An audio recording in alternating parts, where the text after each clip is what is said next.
Même si on peut Oui, parler fort si vous voulez, mais approchez-vous. l'immigration, c'est plus intime, voilà. Là.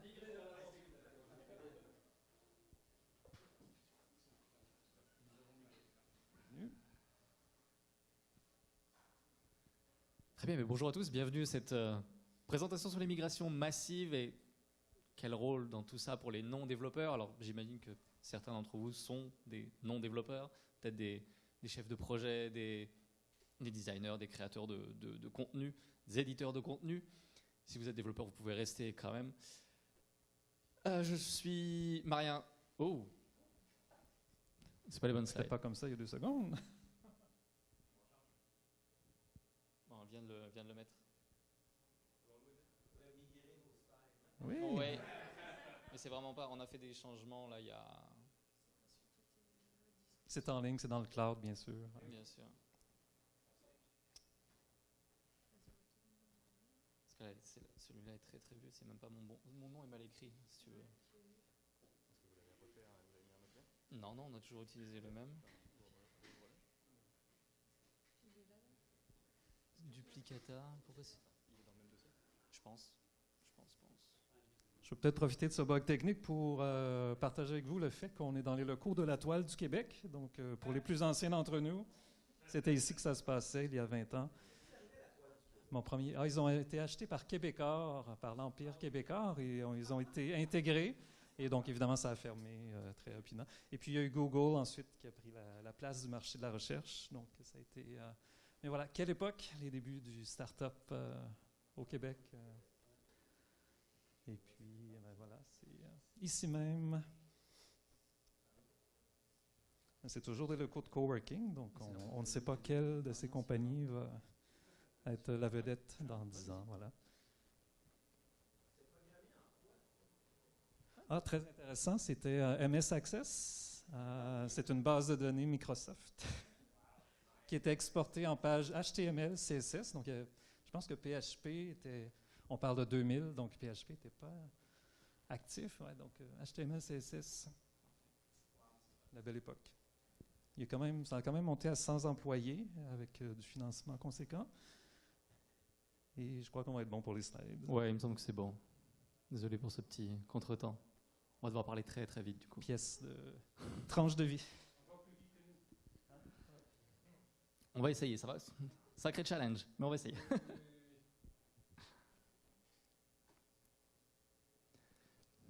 J'étais donc en train de me présenter. Donc, je suis Maria Regnault, je suis développeur Drupal et formateur à Evolving Web. Sylvain Aubé, chargé de projet à Evolving Web. Donc voilà, l'ordre du jour pour aujourd'hui, on va voir grosso modo comment se préparer à une migration massive quand on n'est pas un développeur, quel type de migration choisir une fois qu'on est prêt, comment accompagner les développeurs, et on vous présentera ensuite une étude de cas qui est le site de l'Institut national de la santé publique du Québec, qu'on a eu la chance de migrer à Evolving Web. Alors comment se préparer ? Vous avez peut-être un site web qui tourne sur Drupal 7 et il tourne très bien, mais grosso modo, il faut le migrer parce que la technologie évolue, les choses évoluent de temps en temps. Il faut faire ce genre de grand pas en avant qui est la migration. Ce qui n'est pas forcément d'ailleurs une mauvaise chose. Si vous me permettez cette analogie, votre site web en Drupal 7, c'est un peu comme votre garage. C'est-à-dire que tout est à portée de main, tout fonctionne bien, mais il y a peut-être des boîtes au fond où vous ne vous rappelez plus trop ce qu'il y a, des boîtes sans étiquette. Et ça fait longtemps que vous ne l'avez pas vraiment rangé. Donc la migration, en un sens, ça peut être l'occasion pour vous de ranger votre garage avec à la fin un rendu extrêmement satisfaisant. Mais alors comment on se prépare à une telle migration ? La première étape, ça va être la phase de découverte. Ça va être la phase la plus importante de votre migration. Si votre site web a une certaine taille, comme c'est le cas du site de l'INSPQ qu'on va vous présenter, il faut vraiment prendre le temps de documenter tout ce que vous avez sur votre site web. Vous avez peut-être envie en plus de démarrer tout de suite, parce qu'après tout, votre site web, vous le connaissez, vous l'utilisez au quotidien, et vous vous dites que vous êtes prêt à vous lancer dans l'aventure. Mais vous allez trouver sur votre chemin des types de contenus dont vous avez peut-être oublié l'existence, du contenu dont vous avez oublié l'existence, du code dont vous avez oublié l'existence également. Et si vous et les développeurs avez à gérer ce genre d'inconvénients en cours, pendant le processus de migration, ça va faire perdre du temps à tout le monde. Et si en plus vous profitez de cette migration pour peut-être modifier un petit peu votre contenu, changer quelques champs, ce genre de choses. Tout documenter dès le début, ça va faciliter la vie de tout le monde et notamment des développeurs quand le moment de la migration en tant que tel va venir.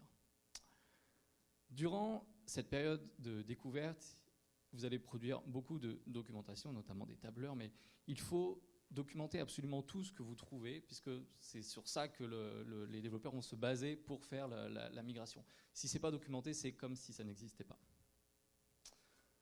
Il va falloir faire l'inventaire de ce que vous avez sur votre site. Donc vous avez sûrement des types de contenus sur votre site web, des taxonomies, et des types de contenus qui sont d'ailleurs peut-être plus ou moins structurés, ou peut-être tout est dans un éditeur WYSIWYG géant, où tout est déjà bien rangé dans des champs. Il faut documenter tout ça. Vous avez sans doute des fichiers, des images, des PDF que vous voulez retrouver sur votre nouveau site. Vous avez des utilisateurs avec leurs rôles qui leur sont propres, que vous voulez peut-être aussi migrer vers votre nouveau site. Vous avez des blocs, des vues, des redirections, et peut-être même des redirections qui datent d'une précédente migration qu'il va falloir continuer et documenter pour qu'on puisse les reprendre dans le nouveau site également, pour que votre référencement ne souffre pas de ça. Vous avez peut-être des modules contrib que vous utilisez, peut-être même des modules custom qui ont été créés spécialement pour votre site. Il faut documenter quelles sont les fonctionnalités qui sont apportées par ces modules-là pour qu'une fois que les développeurs ont à s'attaquer à ce genre de choses, ils sachent exactement à quoi s'attendre.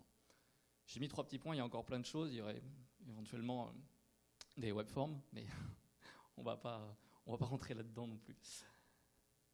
Une fois qu'on a fait cet inventaire, c'est temps de nettoyer. Donc, qu'est-ce qu'on garde, qu'est-ce qu'on jette et qu'est-ce qu'on réécrit?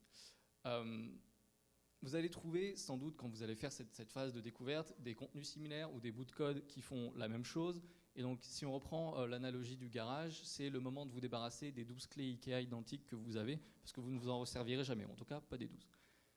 Si vous avez des modules également installés, mais qui ne sont plus utilisés, vous pouvez vous en séparer aussi à ce moment-là. Et c'est aussi le moment de vous demander si vous voulez garder tout l'historique de vos contenus, toutes les révisions, tous les commentaires qu'il peut y avoir aussi également sur vos contenus, ce genre de choses. Et pour ce qui est de supprimer du contenu, si par exemple vous vous dites, bon, peut-être que ces articles de blog qui ont 10 ans ne sont plus valables et que je peux me passer de les migrer sur mon nouveau site, utilisez vos outils analytiques avant, si vous en avez sur votre site web, pour regarder si en termes de référencement, ces contenus, même s'ils sont dépréciés et que leur contenu est plus à jour, ils n'attirent pas du trafic sur votre site. Donc il faut maintenant mettre de l'ordre dans le chaos. Donc vous avez peut-être, comme je disais, des groupes de contenus non catégorisés que vous retrouvez sur votre site qui vont devenir de nouveaux types de contenus sur le nouveau site, vos vieux types de contenus qui existent déjà, qu'on va migrer vers de nouveaux types de contenus. Vous avez peut-être du contenu non structuré quelque part dans les pages qui peuvent devenir de nouveaux champs, des composants qui ont été écrits dans le code que vous allez pouvoir transformer en blocs. Vous avez peut-être également des mots-clés ou des champs de texte qui servent de référencement sur votre ancien site que vous allez pouvoir transformer en taxonomie. Et une fois que vous avez fait de l'ordre dans tout ça, vous allez pouvoir créer ce magnifique document qui est donc un tableur géant dans lequel vous allez documenter tout ce que vous avez sur votre site et qu'est-ce que ça doit devenir sur le nouveau. Et c'est ce document-là qui va être utilisé par les développeurs pour créer les scripts de migration de chaque type de contenu. Une fois qu'on a ce tableau, on peut se demander quel type de migration choisir. Et là, les développeurs peuvent commencer à entrer dans le jeu et vous aider effectivement à choisir. Vous avez 2 choix. Grosso modo, ça va être une migration automatique de votre contenu ou une migration manuelle. Et on parle de ça pour chaque type de contenu. Vous allez vouloir prendre une migration automatique si vous avez une grande quantité de contenu. Par exemple, si vous avez 10 000 articles de blog, ça va peut-être être intéressant de faire une migration automatisée, puisque plutôt que de refaire copier-coller tous vos articles de blog. Si votre contenu est structuré, si vous avez déjà quelque chose de propre avec des champs, ça va être relativement facile pour les développeurs de migrer ça sur un nouveau contenu dans votre nouveau site. Donc on peut partir sur une migration automatique. Si vous avez une grande fréquence de changement dans votre contenu également, ça peut être intéressant de faire une migration automatique parce que ça permettra de jouer cette migration au tout dernier moment et d'avoir vraiment les données les plus fraîches possibles entre votre ancien site et votre nouveau site. En revanche, on va vouloir partir sur une migration manuelle si vous avez peu de contenu, et en général, on recommanderait ça par exemple pour votre page d'accueil ou vos pages d'ouverture de section, ça ferait peu de sens en fait de devoir créer un script de migration pour ces pages-là qui peuvent être facilement recréées à la main. Si votre contenu est structuré, ce que je disais tantôt, si vous avez tout votre contenu qui est dans un éditeur WYSIWYG géant, ça va peut-être être compliqué de créer des scripts de migration cohérents qui pourront migrer votre contenu vers votre nouveau site. Donc la solution manuelle serait celle à privilégier.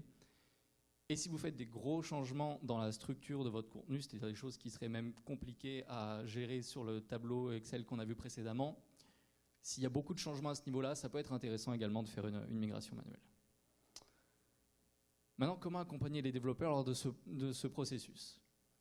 Ce que les développeurs vont faire, ce qu'on va faire, c'est qu'on va créer des scripts de migration qu'on va répéter encore et encore pour faire tenir le contenu de l'ancien site sur le nouveau, avec à chaque fois des petits changements, des petites adaptations pour vraiment faire tenir ce contenu. On va trouver pendant ce processus-là des contenus qui ne se conforment pas à ce qui devrait être, des choses qui n'ont pas été faites dans les règles, et pour chaque petit cas à part, comme ça, il va falloir discuter avec les développeurs pour savoir comment on traite ces contenus. C'est toujours une bonne idée d'essayer d'adapter ce contenu à la source dans votre site actuel pour que la migration puisse se faire le plus facilement. C'est pas toujours possible, mais si c'est possible, c'est mieux, parce que si on doit traiter ces changements-là une fois que la migration a été effectuée, il va falloir redocumenter tous ces petits cas à part et les inclure dans notre plan de test une fois que la migration sera effectuée. Donc si on peut modifier le contenu pour qu'il se conforme dans notre site Drupal 7 avant de passer en Drupal 10, c'est mieux. Voilà en gros à quoi va ressembler votre processus de migration. Donc les développeurs vont créer des scripts de migration, ils vont ensuite tester, qui vont revenir sur leur script de migration pour les tester encore et encore. Ça va être ensuite à vous de valider que ces scripts ont bien migré les choses comme il faut sur votre nouveau site. Là encore, on va repartir dans le processus de migration et de test avant d'arriver au jour J et le lancement effectif de la migration. Pendant cette phase-là, il faut aussi que vous prépariez un plan de test. Et pour ça, vous pouvez vous aider de vos outils analytiques, encore une fois, si vous les avez sur votre site. Un plan de test qui va vous permettre, une fois la migration effectuée, savoir exactement ce que vous allez aller tester sur votre site une fois qu'il est en ligne pour voir si votre contenu se conforme. Et encore une fois, Sylvain vous démontrera tout ça avec le site de l'INSPQ. À un moment donné, avant le jour J et la migration à proprement parler, il va falloir que votre contenu cesse d'évoluer quasiment totalement, que votre base de données arrête de bouger. Pour une période de quelques jours à plusieurs semaines, dépendant de la complexité de votre projet.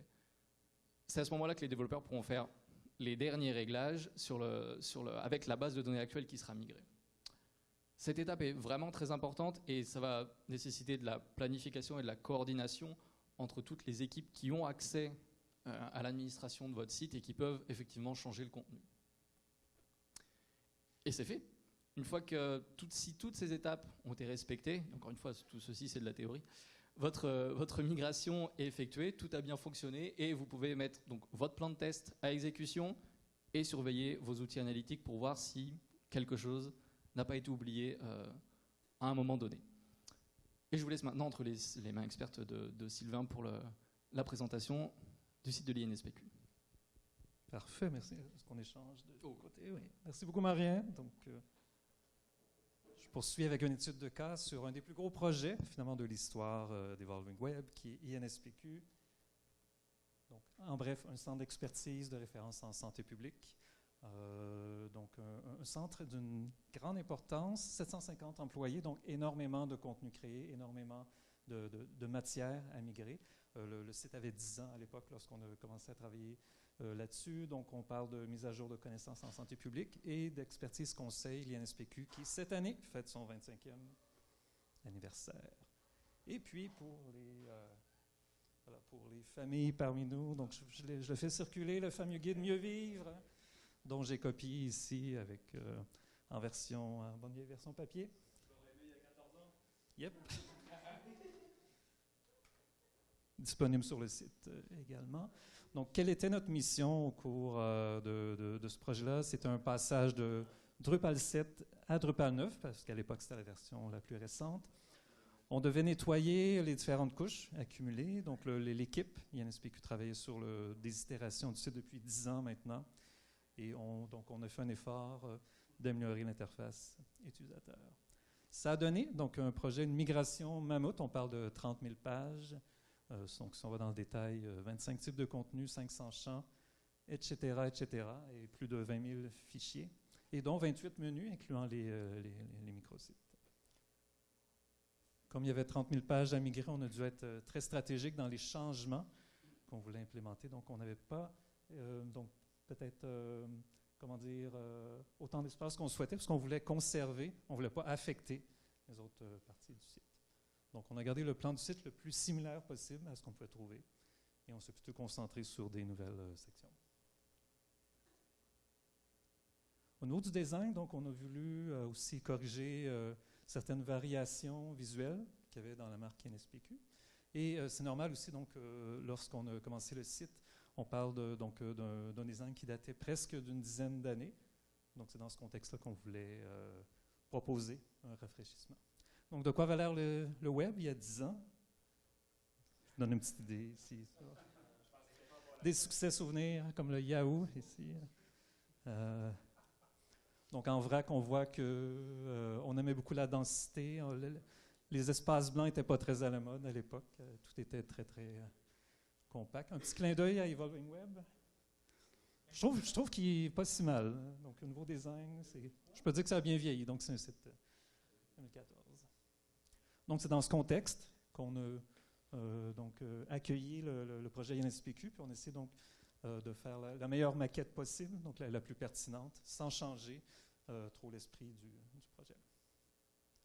On s'est beaucoup concentré au niveau UX aussi, donc mieux organiser les sections, garder le côté scientifique, garder tout le côté crédible, donc quelque chose de moins tape à l'œil, moins tapageur. Donc pour ça, on a conservé ce look et on a voulu implémenter un nouveau système, Layout Builder, pour les pages d'accueil et puis pour les pages de section.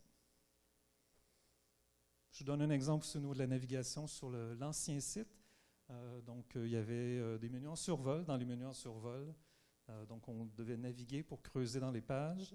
Et puis, donc, il y avait jusqu'à 6 niveaux différents. Donc, on a décidé, par exemple, de stabiliser le menu, limiter le menu à 3 niveaux de profondeur. Et puis, si on veut continuer, c'est sur les pages mêmes qu'on va creuser.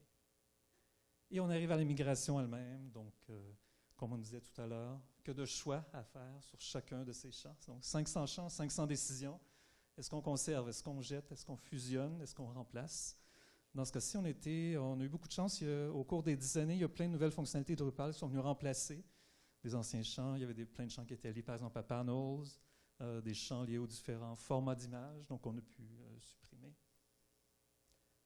Mais malgré tout, donc énormément de surprises au niveau des traductions, au niveau qu'est-ce qu'on fait avec les révisions aussi? Est-ce qu'on conserve toutes ces révisions sur la page d'accueil? Quel ménage est-ce qu'on peut faire?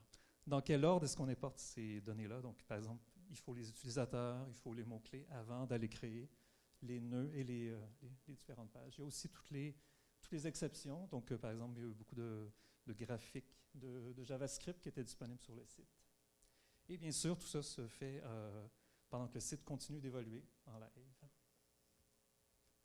Donc, on a travaillé très fort en dernière phase du projet sur le QA. Et puis, donc, on voulait s'assurer l'intégrité des données. Et je pense que c'est les démos bi-hebdomadaires qui, pour nous, ont été le plus grand changement. C'est-à-dire qu'on s'est forcé toutes les 2 semaines d'avoir un site livrable. Et bon, au passage, on a pris des termes comme sanity testing. Donc, une fois qu'on a testé tout ça, c'est de réouvrir le site et juste avec un œil frais, qu'est-ce que les utilisateurs vont voir derrière. Et comme dans tous les projets, donc, vers la fin, donc il y a toujours cette phase critique, c'est l'espèce de graphique où on voit où on va off the chart. Donc, il a fallu vraiment faire un focus sur des chantiers particuliers. Le moteur de recherche en était un, le JavaScript en était un autre.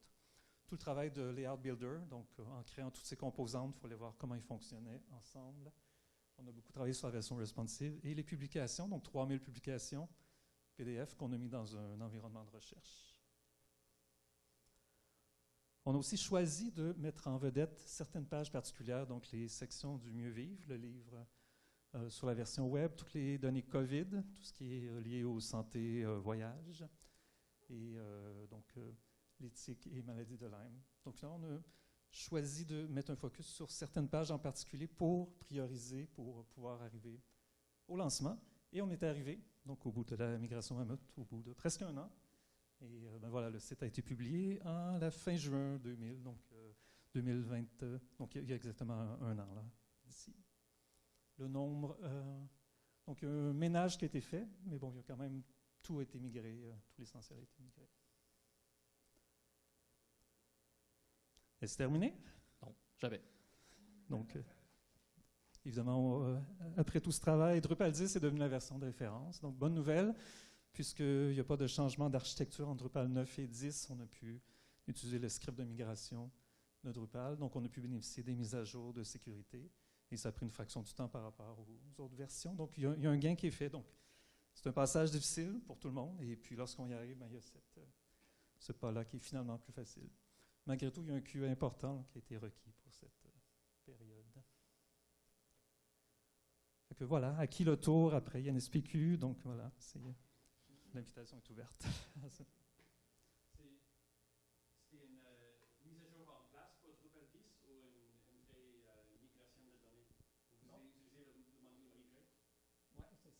Donc, ça a été en place. La question, est-ce qu'on a refait une migration? Donc, non, on n'a pas remigré les données.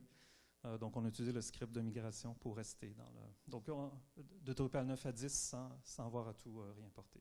Je ne sais pas si par hasard, Pierre-Paul, qui a un rôle majeur, est présent ici, mais...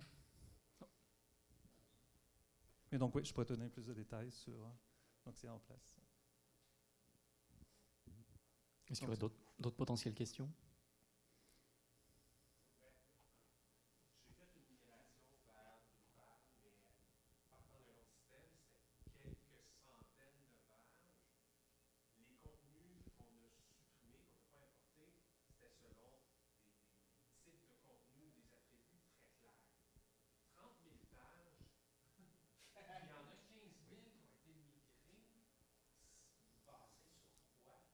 Bon calcul, donc effectivement, il y a une trentaine de types de contenus différents. L'exception aussi, ça a été les newsfeeds, donc les feed items. Donc, il y avait 15 000 items de feed qui étaient seulement finalement une adresse vers une page qui la plupart du temps n'existait plus. Donc, ouais, donc, il y a eu un 15 000 feed items qu'on a décidé d'enlever du mix. Il y a des contenus qui se sont ajoutés, donc se sont enlevés. Donc, ça finit par s'équilibrer pour le reste.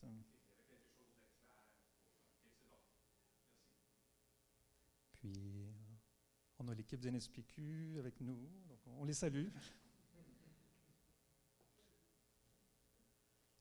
Albert, si tu avais une question. Chaque 2 semaines, vous aviez une démo en fait, de votre nouveau système. Est-ce que vous aviez comme un genre de migration automatique des données provenant de Drupal 7 en continu vers le nouveau système, comme ça, mettons, le lundi matin, quelqu'un change un contenu sur le Drupal 7, puis lors de votre démo du jeudi, ce contenu est déjà rendu dans le Drupal 10. C'est quelque chose comme ça que vous aviez?